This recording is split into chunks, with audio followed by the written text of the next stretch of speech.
2 plato, 2 baso ng wine, 2 kandila, isang pusong nag-iisa. Tinitigan ni Isabela, Bella David ang upuang walang laman sa kanyang harapan. Ang paboritong adobo ni Kian ay lumalamig na sa ibabaw ng mesa. Ang kandilang sinindihan niya ay unti-unti nang nauupos, ang mga luha nitong wax ay sumasalamin sa sarili niyang mga luhang pilit niyang pinipigilan. 3 anibersaryo, 3 taon, 3 taon ng paghihintay, ng pag-asa, at ng pananahimik. Huminga siya ng malalim. Baka ngayon bulong ng isang maliit na boses sa kanyang isipan. Baka sa 3 taon namin may magbago. Ngunit 10:00 na ng gabi at gaya ng dati sa nakalipas na 1,075 gabi, mag-isa na naman siya. Naalala niya ang araw ng kanilang kasal. Nakatayo siya sa harap ng altar, suot ang isang magandang puting bestida. Ang puso ay puno ng pangarap, ngunit ang lalaking naghihintay sa kanya ay hindi man lang siya tiningnan sa mata.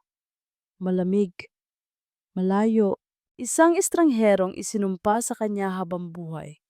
Tumayo si Bella, itinapon niya ang pagkain, hinugasan niya ang mga plato, at natulog siyang muli sa isang malaki at malamig na kama, yakap-yakap ang isang unan na hindi kailanman naamoy ng kanyang asawa. Kinabukasan, sa opisina ang lahat ay bumalik sa dati. Siya si Mrs. Montenegro sa papel, ngunit sa loob ng Montenegro Corp, siya ay si Bella David lang. Isang simpleng graphic designer, isang anino. Dumaan si Kian sa kanyang cubicle, ang kanyang asawa, ang kanyang amo. Nagtama ang kanilang mga mata. Ngunit ang mga mata ni Kian ay blangko na para bang tumitingin siya sa isang pader. Nagpatuloy lang ito sa paglalakad papunta sa opisina nito sa dulo, ang kahariang gawa sa salamin. Napayuko si Bella. Sanay na siya. Ngunit hindi ibig sabihin ay hindi na masakit. Maya-maya, isang delivery boy ang lumapit sa kanyang mesa. "Ma'am Bella David, ako nga po," sagot niya. Inabot nito sa kanya ang isang bulaklak, isang solong pulang rosas. Walang magarbong palamuti. Simple, maganda. "Kanino po galing?" tanong niya. Nagkibit balikat lang ang lalaki. Wala pong pangalan, pero may note po. May isang maliit na card na nakasabit sa tangkay. Kinuha niya ito. Ang sulat kamay ay maganda at malinis. Para sa pinakamagandang bulaklak sa opisina na hindi napapansin. Napatigil sa pagtibok ang puso ni Bella. Sino? Tumingin siya sa paligid. Ang lahat ay abala sa kanilang mga trabaho. Walang nakatingin, walang umaamin. Sa unang pagkakataon sa loob ng maraming taon, isang ngiti ang sumilay sa kanyang mga labi. Isang totoong ngiti. Itinayo niya ang rosas sa isang maliit na baso sa kanyang mesa. Isang maliit na piraso ng kulay sa kanyang kulay abong mundo.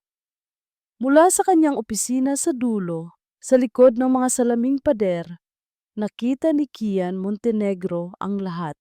Nakita niya ang pagdating ng bulaklak. Nakita niya ang pagbasa ni Bella sa note. Nakita niya ang nangiti. Ang ngiting hindi niya kailanman nakita na para sa kanya. At nakita niya ang rosas. Ang isang solong pulang rosas na nakatayo sa mesa ng kanyang asawa. Hindi siya ngumiti, hindi siya kumibo.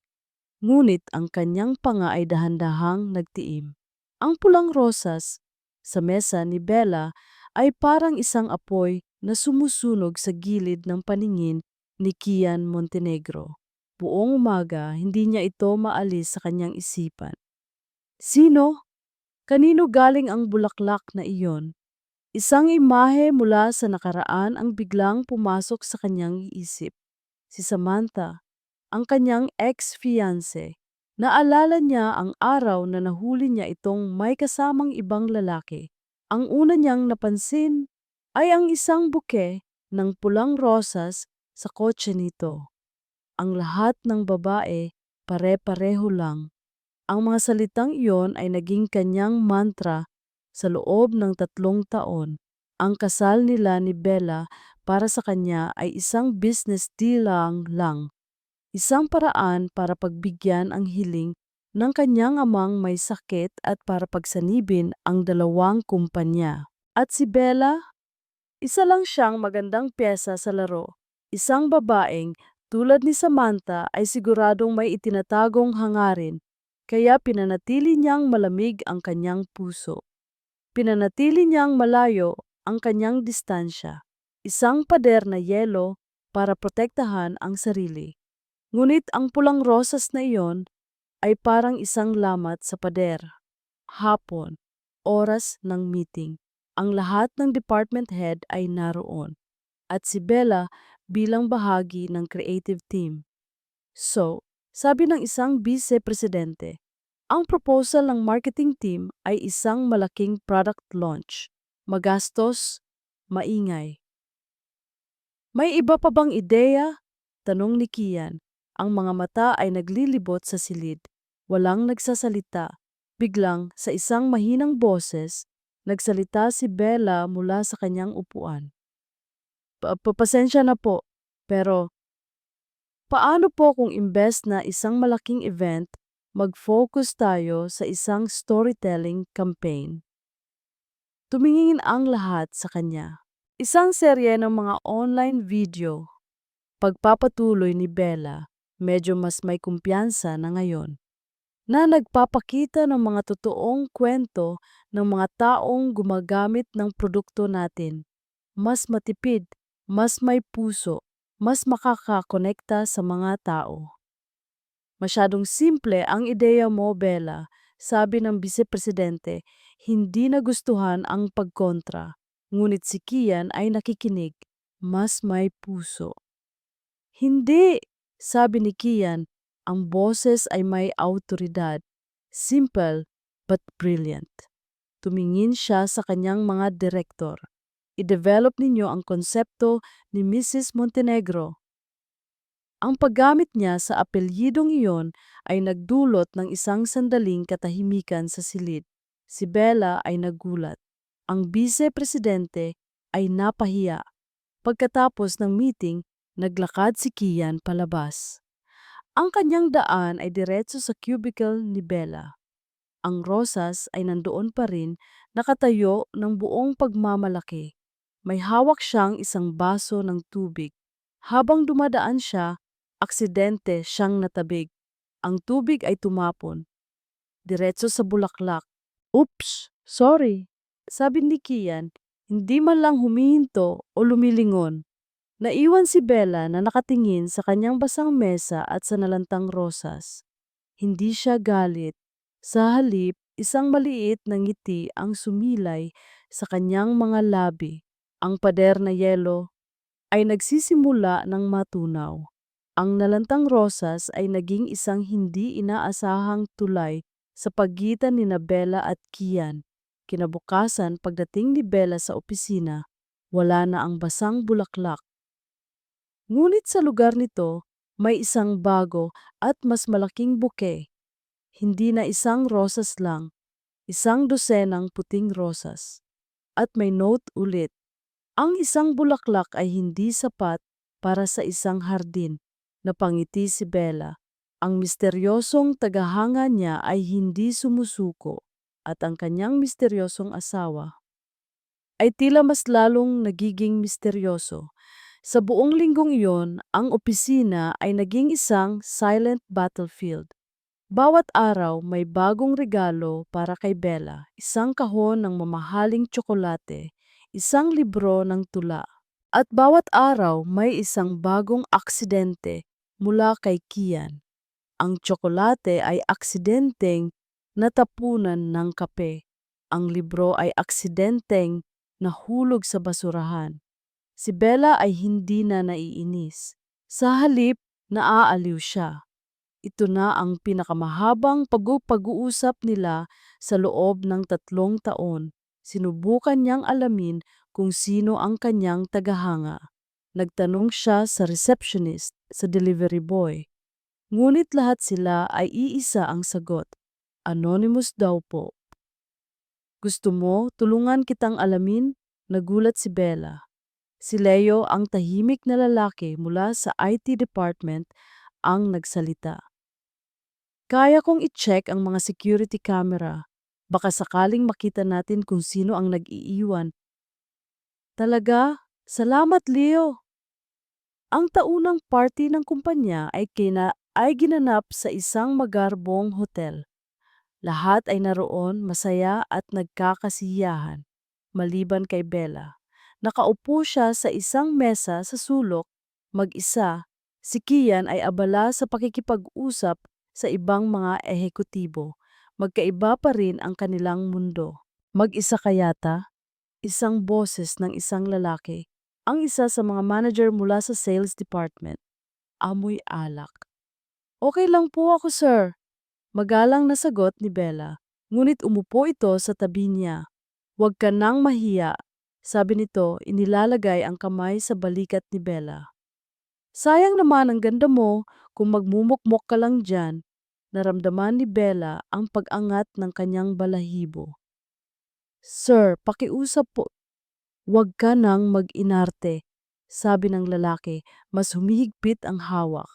Biglang isang anino ang tumabon sa kanilang mesa. May problema ba dito? Ang boses ni Kian, malamig, matigas. Nakatayo ito sa likod ng manager.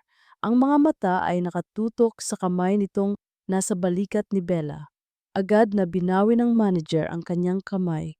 Wala, Sir Kian. Nagbibiruan lang kami. Hindi sumagot si Kian. Kinuha niya ang kamay ni Bella. She's with me, sabi niya, sapat lang para marinig ng manager.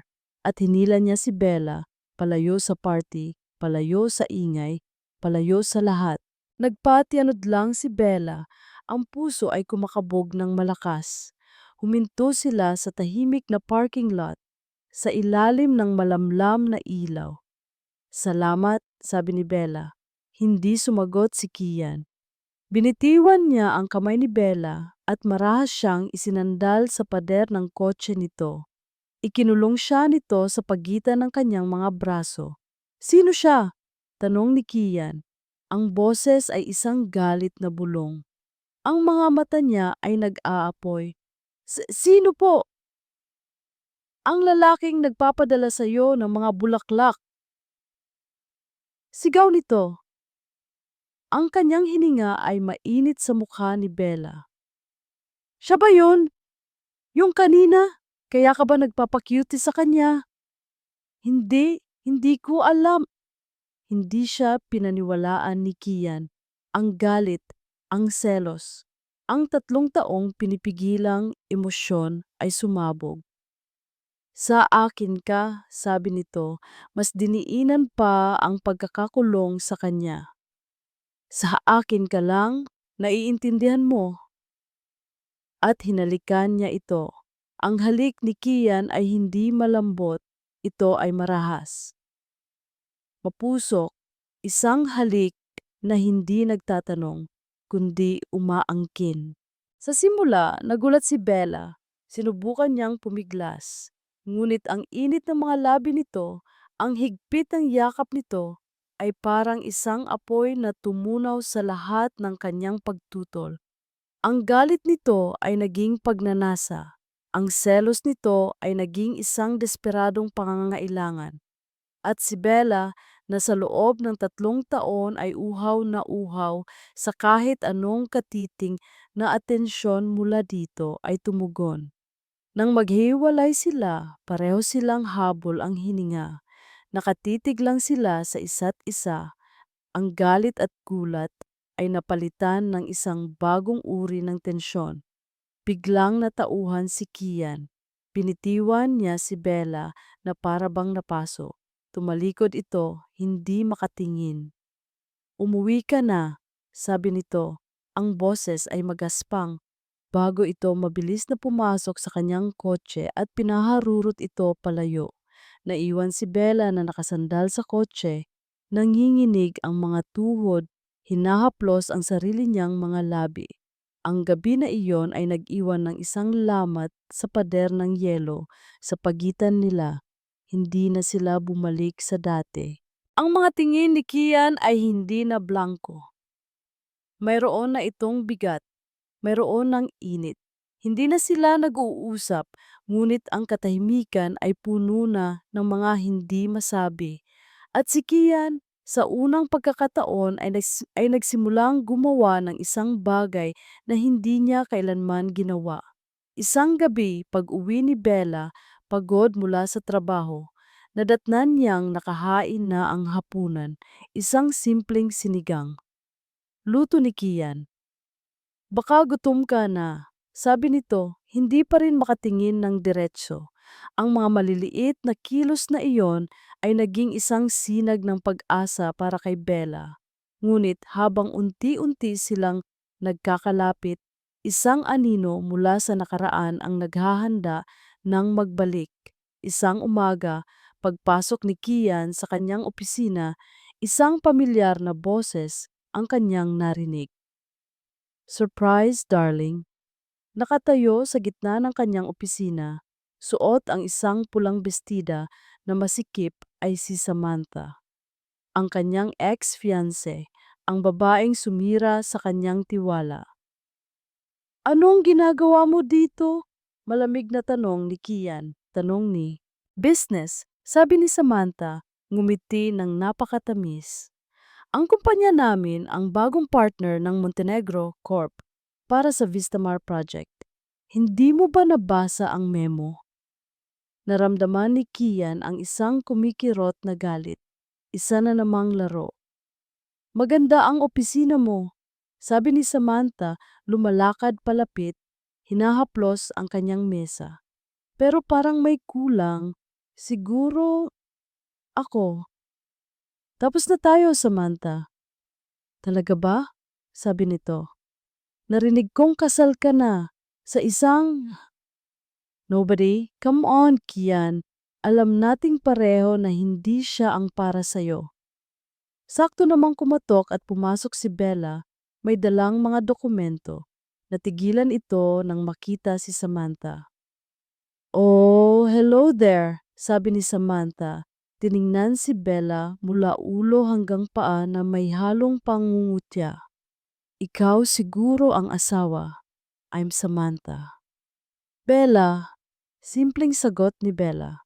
Pasensya na, may pinag-uusapan lang kaming mahahalagang bagay ni Kian, sabi ni Samantha, at sa isang kilos na sinadya inilagay nito ang kanyang kamay sa braso ni Kian.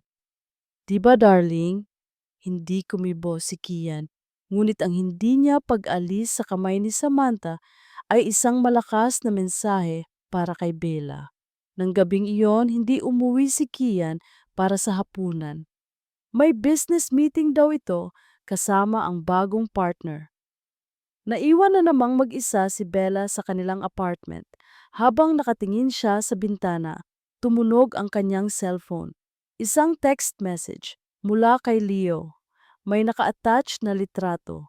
Binuksan niya ito, ang litrato ni Kian at ni Samantha. Magkasamang kumakain sa isang mamahaling restaurant. Nagtatawanan, mukhang masaya. At sa ilalim ng litrato, isang maikling mensahe. Kaya mo yan, Bella. Nandito lang ako. Ang litrato ay parang isang sampal na gumising kay Bella mula sa isang magandang panaginip. Ang kaunting pag-asang nagsimulang mabuo sa kanyang puso ay biglang nag-umpisang mamatay. Baka nga tama siya, naisip ni Bella. Baka si Samantha pa rin talaga. Kinabukasan sa opisina, ang pader sa pagitan nila ni Kian ay mas mataas at mas makapal na kaysa dati. Sinubukan ni Kian na lumapit. Bella, yung kagabi. Simula niya hinarang siya sa pasilyo. Trabaho lang yun. Wala kang dapat ipaliwanag sa akin, Mr. Montenegro. Sagot ni Bella, ang boses ay formal at walang emosyon. Hindi mo naman ako totoong asawa. Ang mga salitang iyon ay tumama kay Kian, ang galit sa pagtanggi ni Bella at ang selos na hindi niya maamin ay nagsanib. Naging isa siyang bomba na naghihintay na lang sumabog at si Leo ang nagbigay ng mitsa. Sa kanyang madilim na sulok sa IT department, pinanood ni Leo ang lahat sa pamamagitan ng kanyang mga mata, ang mga security camera. Nakita niya ang pagdating ni Samantha. Nakita niya ang kalungkutan sa mga mata ni Bella at naramdaman niyang ito na ang tamang pagkakataon.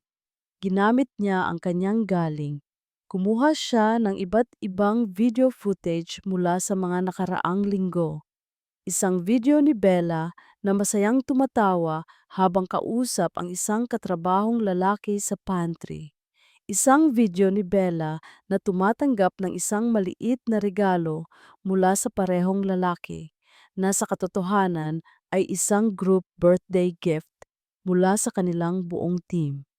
Pinagdugtong-dugtong niya ang mga ito. Tinanggal ang ibang mga tao sa eksena. Nilagyan ng malungkot na background music. Gumawa siya ng isang maikli ngunit mabisang kwento. Ang kwento ng isang asawang hindi masaya na naghahanap ng aliw sa piling ng ibang lalaki. Gumawa siya ng isang bagong anonymous email address at ipinadala niya ito kay Kian. Ang subject, ang totoong nangyayari. Kapag nakatalikod ka, nasa gitna ng isang mainit na pagtatalo sa telepono, si Kian tungkol sa Vistamar project nang pumasok ang email. Pinuksan niya ito, pinanood niya ang video. Isang beses, dalawang beses, tatlong beses. Ang dugo sa kanyang katawan ay unti-unting kumulo. Ang hinala na matagal na niyang ibinaon ay biglang nabuhay. Ang sakit ng nakaraan, ang pagtataksil ni Samantha ay bumalik na parang isang bagyo. Hindi, hindi na ulit, hindi na siya magpapaloko. Tumayo siya. Ang kanyang mga mata ay nag-aapoy sa galit. Hindi na siya nag-isip. Ang tanging gusto na lang niya ay ang saktan ang babaeng muling sumusugat sa kanyang puso. Lumabas siya ng kanyang opisina.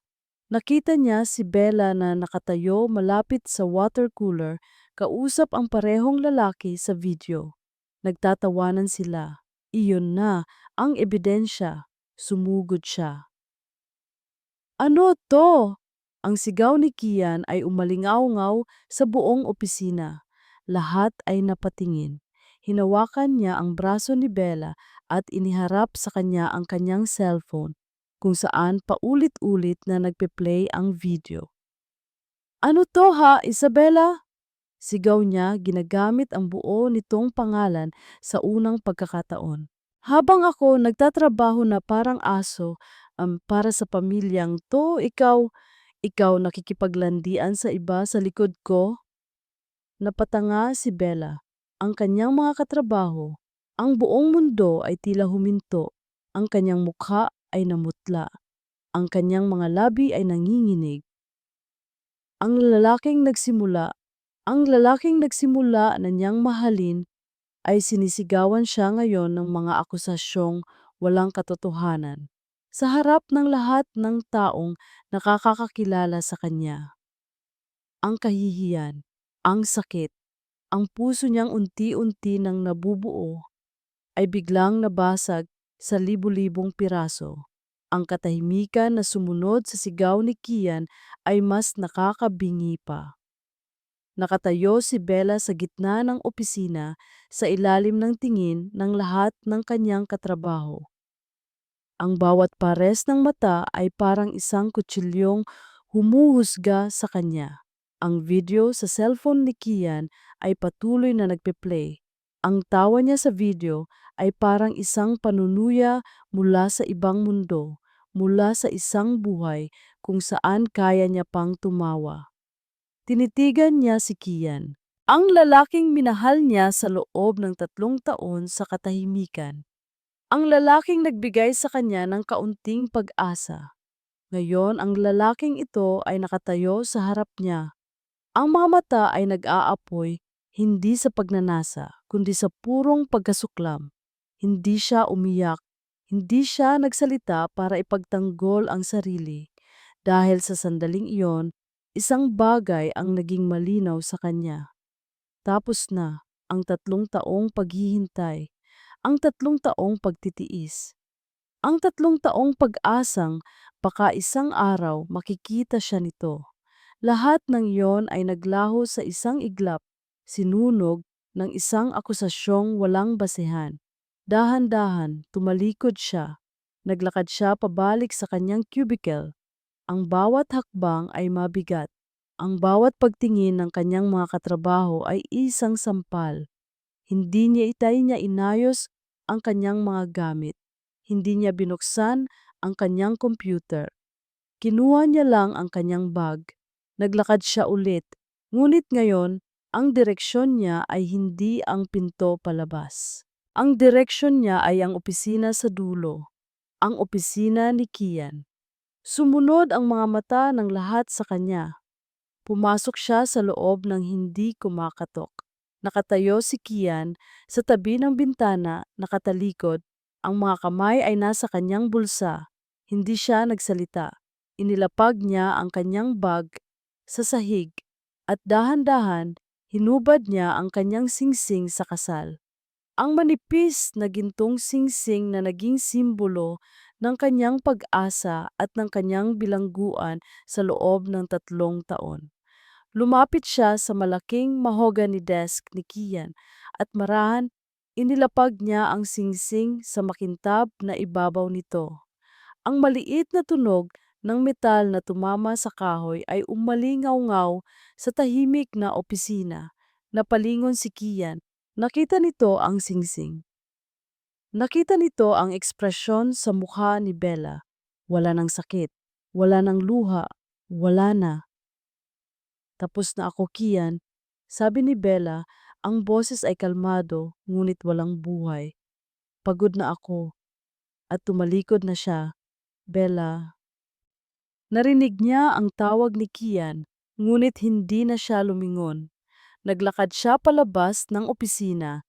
Nilagpasan ang mga nagtatakang mukha ng kanyang mga katrabaho at tumiretso sa elevator. Paglabas niya ng gusali, ang liwanag ng araw ay sumalubong sa kanya, ngunit ang pakiramdam niya ay nasa gitna pa rin siya ng kadiliman. Wala siyang direksyon, wala siyang plano. Ang tanging alam niya ay malaya na siya, isang kalayaang masakit. Habang naglalakad siya sa tabi ng daan, isang itim na van ang biglang huminto sa tabi niya. Bumukas ang sliding door. Sa loob, nakaupo si Leo, ang tahimik na lalaki mula sa IT. Ngunit ang mga mata niya na ngayon ay hindi na mahiyain. Mayroon itong kakaibang kislap, isang kislap ng tagumpay. Ngumiti ito sa kanya. Isang ngiting dapat ay nagbibigay kapanatagan, ngunit sa halip ay nagdulot ng isang biglaang kilabot kay Bella. Halika na, Bella, sabi ni Leo. Ililigtas kita sa kanya. Ang pag-alis ni Bella ay nag-iwan ng isang nakakabinging katahimikan sa opisina. Ang singsing sa ibabaw ng mesa ni Kian ay parang isang maliit na puntod. Ang puntod ng kanilang kasal, ng kanyang pride at ng kanyang huling pagkakataon. Nakatayo lang siya roon, nakatitig sa singsing. Ang galit na kanina'y parang isang nag-aalab na apoy sa kanyang dibdib ay unti-unting namatay, napalitan ng malamig na abo ng pagsisisi. Anong nagawa niya? Pinanood niya ulit ang video, ngunit ngayon wala na ang pulang ulap ng selos sa kanyang mga mata.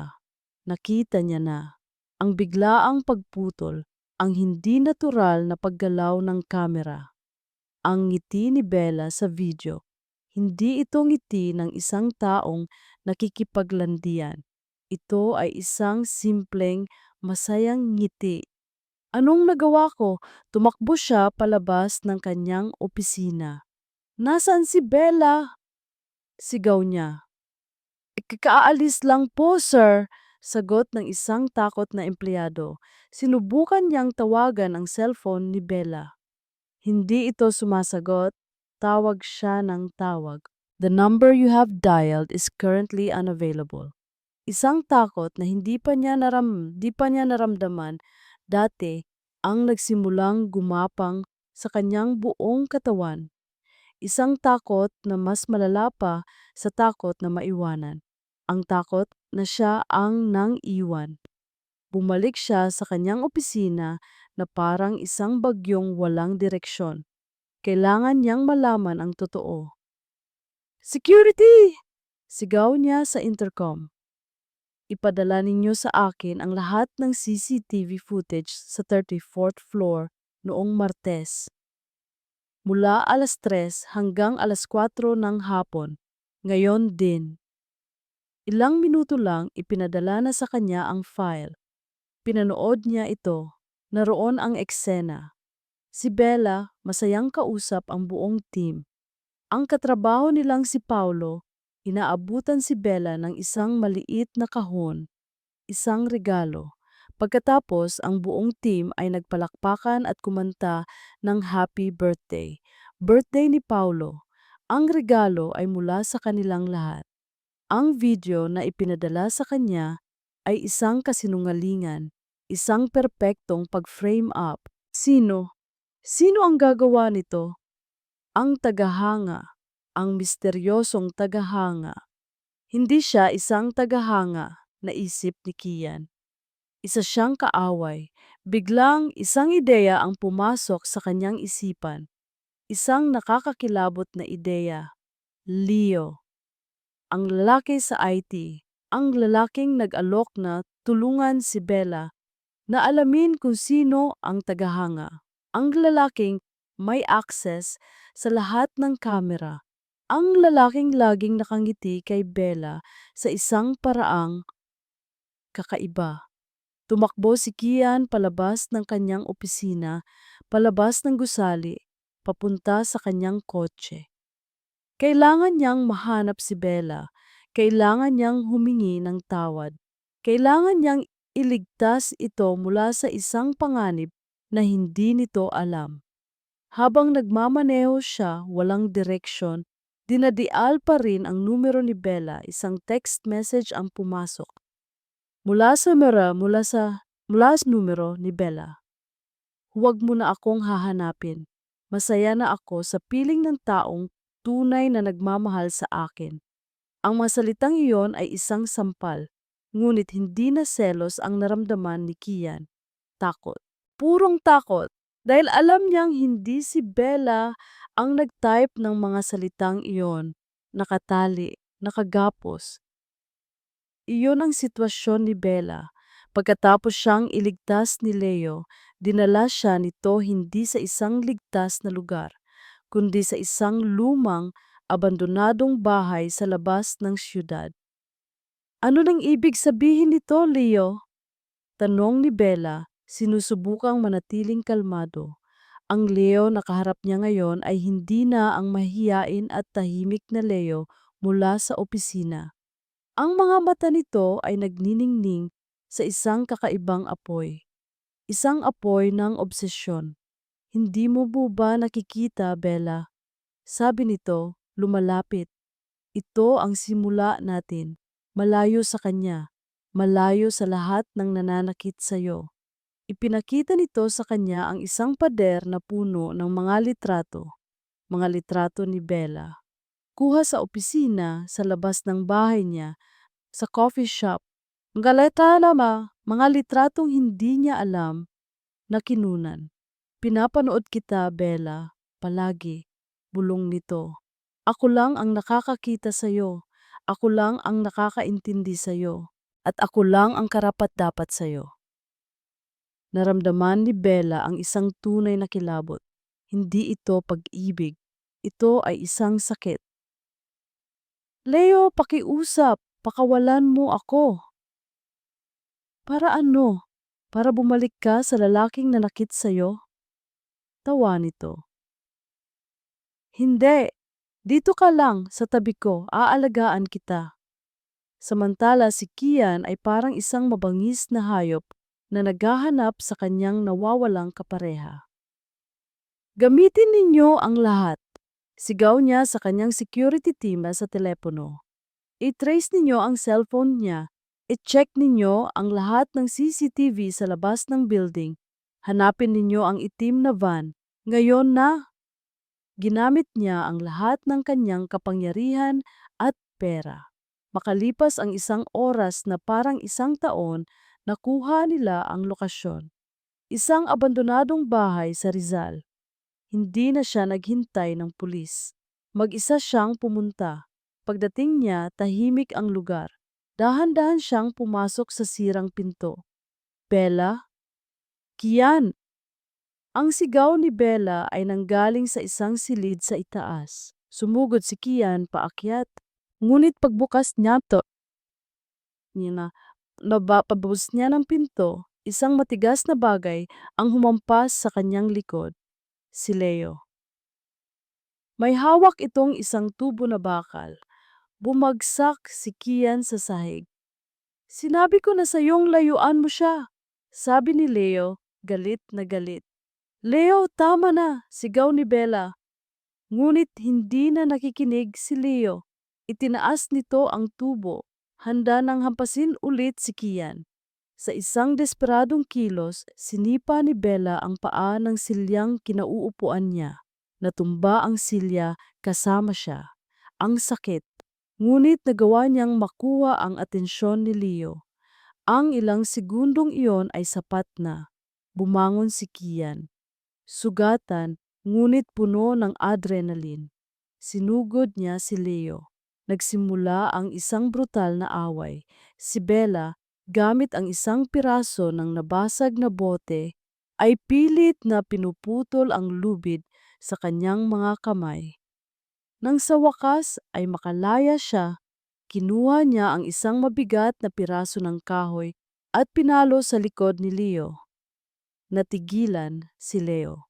Bago pa ito makalingon, isang malakas na suntok mula kay Kian ang nagpabagsak dito sa sahig, walang malay.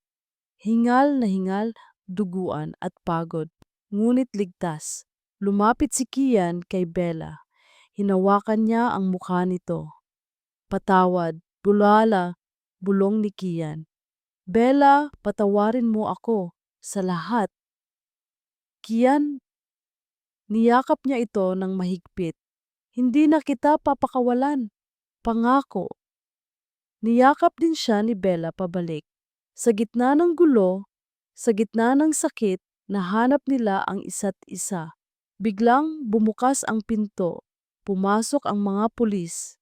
At sa likod nila, isang pamilyar na mukha. Ang ama ni Bella, si Mr. David. Anak, sabi nito, ang mga mata ay puno ng pag-aalala at pagsisisi. Kailangan nating mag-usap.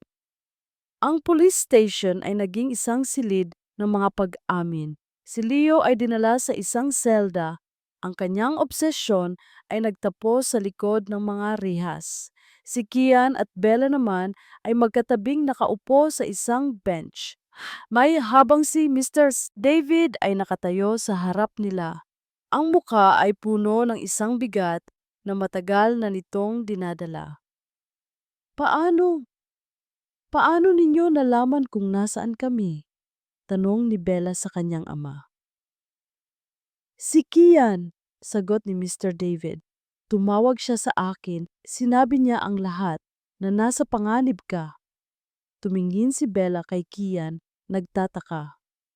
Kailangan mong malaman ang lahat, Bella, sabi ni Kian. At doon nagsimulang magsalita si Mr. David. Ang bawat salita ay isang pag-amin sa isang kasalanang matagal na niyang itinatago. Ang kumpanya natin, nalulugi na noon anak, sabi nito, ang boses ay puno ng pagsisisi. Naloko ako ng isa sa mga business partner ko. Malapit na tayong mawala ng lahat. Isang araw kinausap ako ng yumaong ama ni Kian, si Don Ricardo. Pagpapatuloy nito. Alam niya ang sitwasyon ko at nag-alok siya ng tulong, isang merger, isang kasunduan na magliligtas sa ating kumpanya. Ngunit may isang kondisyon. Napatingin si Mr. David kay Kian. Ang kasal ninyo. Sa simula, hindi ako pumayag, sabi ni Mr. David. Ngunit desperado na ako, anak. Para sa'yo, para sa kinabukasan mo, pumayag ako. Kaya pala, bulong ni Bella. Kaya pala ganoon na lang ang galit sa akin ni Kian. Patawarin mo ako, anak, sabi ni Mr. David. Ang mga luha ay nagsisimula ng tumulo. Akala ko ginagawa ko ang tama. Akala ko binibigyan kita ng isang magandang buhay. Pero binigyan lang pala kita ng 3 taong kalungkutan. Patawad. Tumayo si Bella. Lumapit siya sa kanyang ama at niyakap niya ito. Tapos na po yun, itay, sabi niya. Ang mahalaga, nandito na po kayo. Nang matapos ang yakap, lumingon si Bella kay Kian. At ikaw, sabi niya, may kasalanan ka rin. 3 taon mo akong pinahirapan. Tumango si Kian. Alam ko at habang buhay akong hihingi ng tawad para doon. Kung ganoon, sabi ni Bella, pareho na tayong patas, pareho tayong nagkamali, at pareho tayong nasaktan. Isang maliit na ngiti ang sumilay sa kanyang mga labi. Siguro, pwede na tayong magsimula ulit. Sa umpisa, ngumiti rin si Kian, isang totoong nangiti. Gusto ko yan, pero sa pagkakataong ito, sabi ni Bella, walang pilitan, walang kasunduan. Walang kasunduan, sang-ayon ni Kian, lumapit ito sa kanya. Tumingin ito sa kanyang mga mata. Bella, sabi nito, may isa pa akong tanong. Huminga ito ng malalim, pero sa pagkakataong ito, sana oo ang sagot mo. Makalipas ang 6 na buwan, ang araw ay maliwanag, ang hangin ay sariwa. Sa isang maliit at pribadong hardin na napapaligiran ng mga puting bulaklak, isang seremonya ang nagaganap. Kakaunti lang ang bisita, ang ama ni Bella, ang ina ni Kian, ilang malalapit na kaibigan, walang media, walang business partners, tanging mga taong tunay na nagmamahal sa kanila. Naglakad si Bella sa aisle, suot ang isang simpleng puting bestida. Ang kanyang ngiti ay hindi na pilit. Ang kanyang mga mata ay nagniningning sa kaligayahan. Sa dulo ng aisle, naghihintay si Kian. Hindi bilang CEO ng Montenegro Corp, kundi bilang si Kian lang, ang lalaking natutong ibaba ang kanyang pride para sa pag-ibig. Isabella David.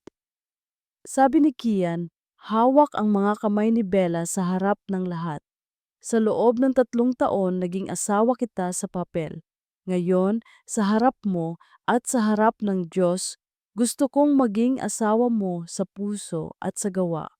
Ipinapangako kong pupunan ko ng pagmamahal at saya ang bawat araw na ninakaw sa atin ng aking takot at pagdududa.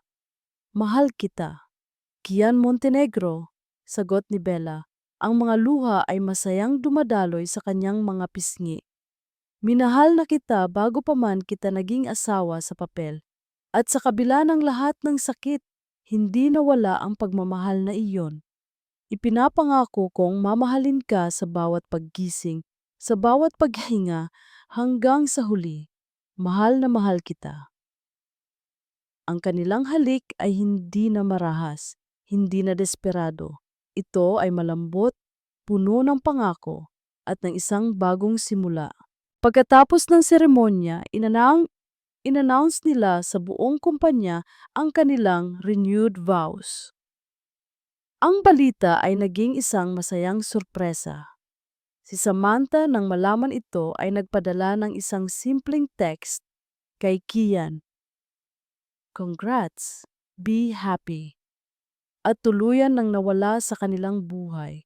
Ang kanilang dating apartment na dati isang malamig na espasyo ay naging isang tunay na tahanan na puno ito ng mga litrato, ng tawanan, at ng amoy ng adobong luto ni Kian tuwing gabi. Isang gabi, habang magkayakap silang nanunood ng isang pelikula, biglang nagsalita si Bella. Naalala mo ba yung unang bulaklak na natanggap ko? Hmm? Sabi ni Kian. Gusto ko pa ring malaman kung sino ang nagpadala noon. Ngumiti si Kian. Talaga bang hindi mo pa rin alam? Tumingin si Bella sa kanya, nag-iisip. Ang pag-aalaga, ang mga aksidente, ang selos. Nanlaki ang kanyang mga mata. Ikaw? Natawa si Kian. Sino pa ba? Pero bakit? Dahil iyon lang ang tanging paraan na alam ko para masabi sa'yo na nakikita kita. Pag-amin niya. Kahit na pilit kong itinatago, niyakap siya ni Bella ng mahigpit. Ikaw pala ang secret admirer ko. At ikaw, bulong ni Kian, hinalikan ang kanyang noo. Ang inang nag-iisang pag-ibig ko. At sa kanilang tahanan, malayo sa mga kontrata at mga kasunduan, ang dalawang pusong minsan nang nasaktan at naligaw, ay sa wakas ay natagpuan ang kanilang tunay at walang hanggang kapayapaan sa piling ng isa't isa.